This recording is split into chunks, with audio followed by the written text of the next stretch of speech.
Hi hello నమస్తే అండి. RRB group D previous పేపర్లో అడిగిన ఒక క్వశ్చన్ని ఫ్రాక్షన్స్లో స్మాలెస్ట్ ఫామ్ ఏది అని అడిగాడండి. దీంట్లో స్మాలెస్ట్ ఫ్రాక్షన్ ఏది అని అడిగాడు. ఒకసారి మనం దీనికి ఎల్సిఎం చేసి మళ్ళీ దీంతో మల్టిప్లై చేసుకుంటూ పోతే టైం ఉండదండి. సో మనం అసెండింగ్ ఆర్డర్ అడిగినా, డిసెండింగ్ ఆర్డర్ అడిగినా, స్మాలెస్ట్ వాల్యూ అడిగినా, బిగ్గెస్ట్ వాల్యూ అడిగినా చేసే విధానం ఒకటే అండి. షార్ట్ ట్రిక్ ఉంటుంది. సో దీంట్లో మనం ఏం చేస్తామంటే ఈ రెండు ఫ్రాక్షన్స్ని తీసుకొని ఫస్ట్ క్రాస్ మల్టిప్లికేషన్ చేయాలండి. క్రాస్ మల్టిప్లికేషన్ చేసినప్పుడు 3 1 3 అవుతుంది, 2 2 4 అవుతుంది. సో దీంట్లో ఈ రెండింటిలో స్మాలెస్ట్ ఏదండి? ఇది స్మాలెస్ట్, 3 స్మాలెస్ట్ కాబట్టి ఈ వాల్యూ స్మాలెస్ట్ అవుతుంది, ఇది బిగ్గెస్ట్ అవుతుంది. సో దీన్ని క్యాన్సిల్ చేసుకోవాలి.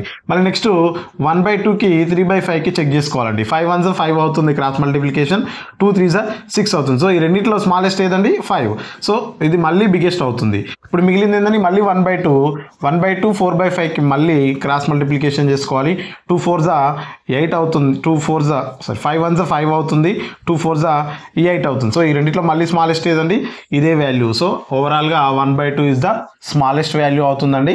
సో బిగ్గెస్ట్ వాల్యూ చేయాలన్నా దాంట్లో బిగ్గెస్ట్ వాల్యూ నుంచి వెళ్తూ ఉండాలి.